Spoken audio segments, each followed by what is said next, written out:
Assalamualaikum warahmatullahi wabarakatuh. Sebelumnya perkenalkan, kami dari kelompok 2. Di sini kami akan mempresentasikan hasil kerja serta hasil diskusi kami dalam tugas ujian akhir semester mata kuliah pemodelan cuaca dan iklim 1, di mana tugasnya yaitu melakukan eksperimen orografi dan monsun Asia Australia. Mungkin langsung saja ke latar belakang, di mana yang kita ketahui sistem monsun Asia dan Australia merupakan salah satu sistem iklim musiman yang paling berpengaruh di belahan bumi selatan dan juga belahan bumi bagian utara. Hal ini mempengaruhi kehidupan jutaan orang di wilayah Asia Selatan, Asia Tenggara hingga Australia. Pola curah hujan, suhu permukaan, dan sirkulasi angin musiman sangat dipengaruhi oleh interaksi antara radiasi matahari, distribusi daratan serta lautan, serta topografi regional, di mana keberadaan fitur dari topografi ini seperti pegunungan Himalaya, dataran tinggi Tibet, serta benua maritim Indonesia diketahui memiliki peran penting dalam penguatan serta pengalian aliran angin, monsun, serta pembentukan pola curah hujan yang khas, di mana topografi yang tinggi dapat menjadi penghalang fisik terhadap aliran udara, hasil konvergensi, serta pemicu pembentukan awan serta presipitasi. Diketahui juga, peran benua maritim Indonesia memiliki peranan yang sangat penting karena posisinya strategis sebagai penghubung antara dua benua serta dua samudera.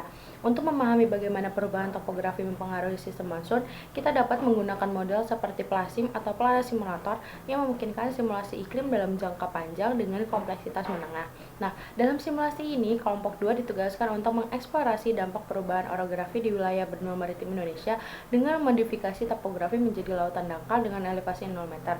Tujuan simulasi ini selain untuk memenuhi ujian akhir semester mata kuliah pemodelan cuaca dan iklim 1, tetapi juga untuk memahami sensitivitas parameter iklim terhadap perubahan permukaan, khususnya dalam distribusi curah hujan, suhu permukaan, tekanan permukaan, dan angin pada lapisan 850 HPA.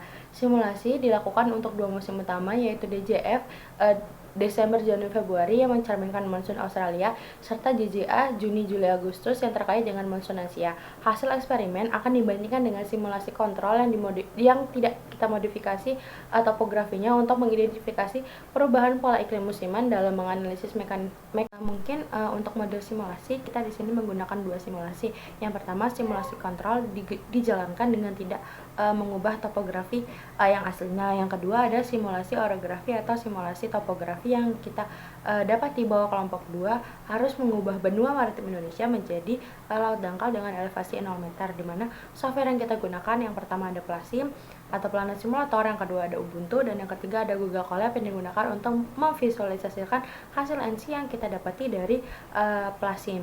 Mungkin untuk penjelasan selanjutnya akan dijelaskan oleh rekan saya. Jika kita melihat pada simulasi kontrol DJF Desember, Januari, Februari, ini menggunakan konfigurasi topografi pada PLASIM ya, dan hasilnya pun bisa memperlihatkan bahwa pola atmosfer musiman dengan ciri khas sistem itu terlihat monsun Australia. Dan analisis ini dimulai dari distribusi suhu permukaan udara yang menunjukkan bahwa daratan Australia bagian utara itu mengalami pemanasan yang cukup tinggi dengan suhu kurang lebih mencapai lebih dari 30 derajat Celcius. Nah, pemanasan ini menciptakan apa? Jadi akan ada pusat tekanan rendah di wilayah tersebut seperti yang ditunjukkan pada peta tekanan permukaan. Dan tekanan rendah ini perannya adalah sebagai pendorong dalam menarik massa udara ya dari wilayah utara, khususnya dari kawasan maritim Indonesia dan Samudra Hindia. Nah, kemudian kalau misalnya kita lihat pada vektor angin untuk lapisan 850 HPA, ini memperlihatkan aliran angin dari utara menuju ke selatan yang melewati kawasan Indonesia bagian tengah dan timur, yang menandakan bahwa ada transfer uap air dari ke wilayah belahan bumi selatan, khususnya di Australia. Dan ini merupakan bagian dari sirkulasi monsun di belahan bumi selatan, di mana udara lembab dari wilayah tropis juga dari Pasifik itu didorong ke arah daratan Australia dan menyebabkan presipitasi yang lebih tinggi, terutama di wilayah utara dan pesisir timur. Nah, kemudian untuk pola curah hujan musiman yang teramati pada presipitasi DJF itu juga mengonfirmasi adanya mungkin pengaruh ya di antara sirkulasi atmosfer terhadap distribusi curah hujan, di mana wilayah utara Australia itu terlihat mungkin mengalami kenaikan curah hujan sebagai dampak dari gerakan konvergen angin dan kenaikan uap air. Jadi selain itu di wilayah Indonesia bagian tengah dan timur pun termasuk Papua dan di sekitarnya itu menunjukkan curah hujan yang tinggi sebagai hasil dari aktivitas konvektif seperti itu. Dan itu diperkuat oleh kondisi suhu permukaan laut yang hangat dan wilayah topografi yang mungkin berperan ya yang mendukung pembentukan awan sehingga terjadi kenaikan presipitasi. Nah, kemudian untuk simulasi yang kontrol MAM Maret, April, Mei, hasil simulasi itu menunjukkan adanya ya fase transisi ya antara monsun Australia dan monsun Asia. Dan untuk suhu permukaan daratan di wilayah lintang menengah pun terlihat mulai meningkat meskipun ya mungkin tidak seintens ketika musim Juni, Juli, Agustus seperti itu. Sementara untuk wilayah Khatulistiwa seperti Australia bagian utara dan Samudra Hindia itu menunjukkan adanya penurunan suhu relatif karena mulai berakhirnya musim panas di belahan bumi selatan. Nah, lalu untuk peta tekanan permukaan selama periode ini juga memperlihatkan penurunan tekanan di wilayah dataran Asia bagian selatan. Nah, tapi pusat tekanan rendah itu belum sepenuhnya terlihat jelas gitu. Dan untuk Samudra Hindia bagian selatan pun masih mempertahankan pola tekanan yang tinggi. Jadi mulai ada terlihat gradien tekanan antara wilayah utara dan selatan. Dan ini menjadi ciri khas awal dari pembentukan monsun Asia begitu. Nah, lalu untuk distribusi vektor anginnya untuk lapisan 850 HPA itu menunjukkan pola angin yang mungkin tidak sekuat dan pada musim JJA ya, dan arah anginnya pun dari tenggara dan timur mulai masuk ke wilayah Indonesia dari arah Australia dan Samudra Pasifik Barat, dan ini menandakan bahwa adanya pelemahan pada sistem monsun Australia begitu. Dan untuk curah hujan selama periode ini pun juga tidak tersebar merata seperti itu, dan wilayah Indonesia bagian tengah dan timur itu masih menunjukkan adanya intensitas curah hujan yang masih stabil yang dikaitkan dengan mungkin ada aktivitas konvektif uap air lokal ataupun ya keberadaan zona konvergensi di wilayah tersebut. Mungkin kayak ada ada pengaruh dari ITCZ juga seperti itu. Dengan hasil simulasi kontrol JJA atau Juni, Juli, Agustus, di mana di musim JJA ini terlihat bahwa angin timuran dari Australia masih cukup dominan. Tapi karena topografi Indonesia dihilangkan, aliran angin menjadi lebih lebar dan melemah, khususnya saat masuk wilayah tropis. Wilayah Indonesia bagian barat seperti Sumatera dan Jawa juga mulai kering. Ini sesuai dengan pola awal musim kemarau. Sementara itu, wilayah hujan justru lebih tinggi di wilayah timur seperti Papua dan sebagian Sulawesi. Hal ini berkaitan dengan suhu permukaan laut yang tinggi di wilayah tersebut, serta pelemahan sirkulasi yang menyebabkan uap air tertahan lebih lama. Dari peta temperatur juga dapat kita lihat bahwa pemanasan permukaan mulai terjadi di wilayah Asia Selatan. Ini juga memicu terbentuknya tekanan rendah awal yang nantinya akan mencapai pusat monsun Asia. Tetapi sejauh ini, pada musim JJA, sistem angin yang musim timur dari belahan selatan juga masih lebih dominan. Nah, jadi kesimpulannya, transisi dari monsun Australia ke Asia itu pola anginnya belum stabil dan hujannya bergeser dari timur Indonesia.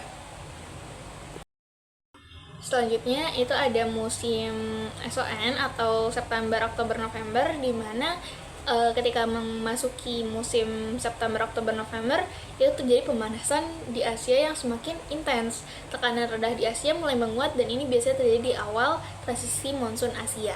Namun kalau tidak ada topografi di Indonesia, jalur angin di Samudra Hindia juga menuju Asia jadi kurang fokus. Nah, curah hujan yang tinggi ini juga masih bertahan di Indonesia Timur, khususnya Papua dan Laut Banda. Di sisi lain, wilayah barat seperti Sumatera dan Jawa juga masih tetap mengalami kondisi yang kering. Ini menandakan pergeseran zona hujan ke arah timur. Dapat dilihat juga pada gambarnya. Nah, kemudian ada angin pada pola 850 HPA, itu menunjukkan bahwa arah angin masih belum stabil. Dapat dilihat juga teman-teman gambar hasil simulasinya, ini terjadi pencampuran antara angin sisa dari selatan dan angin baru dari barat. Kondisi ini sangat khas, yaitu peralihan musim. Tapi dalam simulasi orografi, peralihannya jadi tidak terorganisir karena tidak ada hambatan fisik seperti gunung yang biasanya mengarahkan angin dan membentuk pola konvergensi. Jadi di musim SON ini kita bisa masuk fase transisi, di mana musuh Australia mulai melemah, tekanan rendah di Asia juga mulai aktif, tapi arah anginnya belum stabil. Akibatnya hujan pun bergeser dari timur Indonesia, sementara wilayah barat masih kering. Hasil simulasi orografi dengan asumsi elevasi mendekati nol. Yang pertama, hasil simulasi temperatur permukaan. Berdasarkan hasil simulasi temperatur permukaan untuk DJF dan JJA, terdapat perbedaan yang cukup mencolok antara kondisi kontrol dan eksperimen orografi. Pada wilayah Indonesia yang diubah menjadi laut dangkal dengan elevasi nol, temperatur permukaan menunjukkan kenaikan konstan dibandingkan dengan simulasi kontrol. Laut dangkal yang memiliki kapasitas panas tinggi cenderung menyerap dan menyimpan lebih banyak energi matahari dibandingkan dengan daratan. Hal ini menyebabkan suhu permukaan meningkat terutama di sekitar wilayah Kalimantan, Sulawesi, dan perairan Indonesia. Perbedaan paling menonjol adalah selama musim DJF, ketika benua maritim Indonesia memainkan peran sebagai jalur utama suplai kelembapan dan energi ke Australia. Dengan diubahnya topografi menjadi laut dangkal, tidak hanya terjadi pemanasan regional, tetapi juga potensi pengaruh terhadap pembentukan dan tekanan sirkulasi angin. Kenaikan suhu ini dapat memperkuat konveksi lokal dan mempengaruhi pola presipitasi serta arah dan kekuatan angin di sekitarnya. Yang kedua, hasil simulasi curah hujan. Perubahan yang paling mencolok dari hasil eksperimen orografi pada distribusi curah hujannya. Pada simulasi orografi di wilayah Indonesia bagian tengah dan timur yang sebelumnya menunjukkan presipitasi tinggi selama DJF dan DJA mengalami penurunan intensitas curah hujan. Hal ini berkaitan langsung dengan hilangnya elevasi dan fitur orografis yang biasanya mendorong pembentukan awan konvektif melalui efek lifting. Sebaliknya di wilayah sekitar seperti Samudra Hindia, bagian timur dan pesisir Australia, terjadi redistribusi kelembapan yang menyebabkan beberapa wilayah tersebut mengalami peningkatan curah hujan. Hilangnya penghalang topografi menyebabkan uap air yang sebelumnya tertahan atau terangkat di atas daratan Indonesia kini mengalir lebih bebas ke arah selatan maupun timur. Ini menciptakan distribusi presipitasi yang berbeda, baik secara spasial maupun intensitas, dibandingkan dengan simulasi kontrol. Yang ketiga, hasil simulasi angin pada lapisan 850 HPA. Distribusi angin pada lapisan 850 HPA menunjukkan perubahan yang cukup berarti akibat modifikasi topografi. Dalam kondisi kontrol, benua maritim Indonesia berperan sebagai pengatur jalur angin dan konvergensi kelembapan. Namun, setelah wilayah tersebut diubah menjadi laut dangkal, pola angin menjadi lebih homogen dan cenderung melemah di beberapa area yang sebelumnya mengalami peningkatan kecepatan akibat gesekan topografi. Selama musim JJA, arah angin barat dari Samudra Hindia terlihat masih masuk ke Asia Selatan, namun arah lintasannya melalui wilayah Indonesia yang menjadi kurang terfokus. Begitu pula pada musim DJF, angin dari belahan utara menuju Australia mengalami penyebaran arah yang lebih lebar dan tidak terlalu terkonsentrasi di jalur konvergensi yang sebelumnya dipengaruhi oleh orografi Indonesia. Hal ini menandakan bahwa peran topografi sebagai pemusat aliran massa udara sangat berbeda dalam mengorganisasi sirkulasi musiman. Yang terakhir, hasil simulasi tekanan permukaan. Pada tekanan permukaan dalam simulasi orografi menunjukkan perubahan tekanan regional yang cukup berbeda. Pada musim DJF, pusat tekanan rendah di Australia masih terbentuk, namun nilai minimumnya menjadi lebih tinggi dibandingkan dengan kondisi kontrol. Hal ini menunjukkan bahwa pemanasan laut dangkal di wilayah Indonesia belum cukup kuat untuk menciptakan kontras tekanan yang sama tajam sama seperti saat wilayah tersebut masih berupa daratan. Namun sebaliknya, pada musim JJA, pusat tekanan rendah di Asia tersebut tampak melemah, kemungkinan sebagai respon terhadap berkurangnya masukan kelembapan dari wilayah tropis selatan. Perubahan distribusi tekanan ini menggambarkan bahwa elevasi benua maritim Indonesia bukan hanya berperan sebagai modifikasi aliran angin, tetapi juga untuk menciptakan gradien tekanan lintasan zona subtropis yang mendasari terbentuknya sistem monsun Asia-Australia. Untuk kesimpulan, yang pertama, simulasi ini dilakukan sebagai bagian dari ujian akhir semester mata kuliah pemodelan cuaca dan iklim 1, sekaligus untuk memahami bagaimana peran orografi Indonesia atau benua maritim Indonesia dalam dinamika monsun.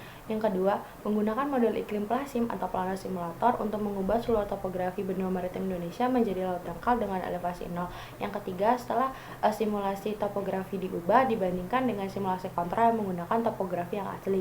Yang keempat, hasil kontrol menunjukkan bahwa topografi Indonesia penting dalam mengatur suhu permukaan, tekanan, angin 850 HPA, serta curah hujan.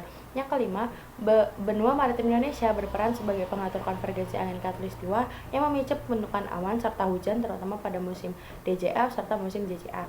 Yang keenam, setelah modifikasi topografi dilakukan, didapati bahwa suhu permukaan meningkat akibat perubahan kapasitas panas, tekanan rendah musiman melemah, pola angin menjadi lebih menyebar dan tidak terorganisir, curah hujan menurun signifikan di wilayah tengah serta timur Indonesia. Dan yang ketujuh atau yang terakhir, simulasi menunjukkan bahwa orografi tidak hanya mempengaruhi iklim lokal tetapi juga berdampak pada sirkulasi musiman lintas benua. Mungkin cukup sekian presentasi yang bisa kami sampaikan, kurang lebihnya mohon maaf. Kami akhiri, wassalamualaikum warahmatullahi wabarakatuh. Terima kasih.